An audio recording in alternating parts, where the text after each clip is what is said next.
नमस्कार बंधुगण मैच आरंभ जाउछि Punjab versus Mumbai Indians because वर्षा सकाशु मैच लेट होछि एवं आज महा लड़े पंजाब वर्सेस मुंबई। आज आम देखा हिटमैन शो रोहित शर्मा को शो देखा एवं आम देखा पंजाब तरफ श्रेयस अय्यर जे के कैप्टेन बढ़िया कैप्टेन तांकर इनिंग्स बढ़िया चली कैप्टेन पारी भी बढ़िया चली एवं आम बुम बुम बुमराह को मस्त बोलिंग आम ए देखा वर्षा सकाशु 9:45 आरंभ हम पूरा लड़े हम मुहाल लड़े जो लड़े रे कि आम आज देखा पंजाब किंग्स को देखा एवं मुंबई इंडियंस भाया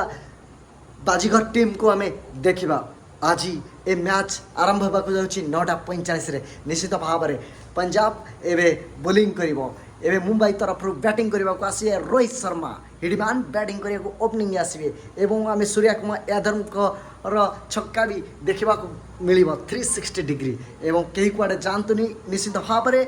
टीवी की अनेक बसी था एवं क्राउड्स रे वर्षा जो होता ग्राउंड स्टाफ जो भाया कम कर सफा कर जरी घोड़े की भूसभास पूरा ग्राउंड स्टाफ को मानिया पड़ो कंग्राचुलेसन ग्राउंड स्टाफ धन्यवाद मुदेवी ग्राउंड स्टाफ को एवं कमेंटेटर तो आसिक बढ़िया बढ़िया कथा कहते ऑरेंज कैप कथा कहते आरसीबी कथा कहते एवं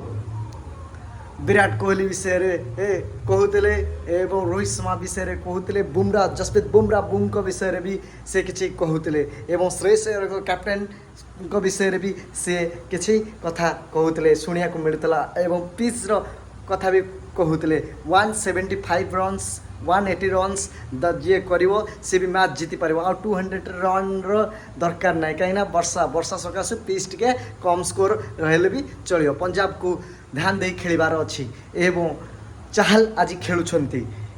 आउ कौन कह रोहित शर्मा भल खेलु all the best Mumbai Indians एवं पंजाब को भी ऑल द बेस्ट। जय जगन्नाथ जय श्री राम राधे राधे।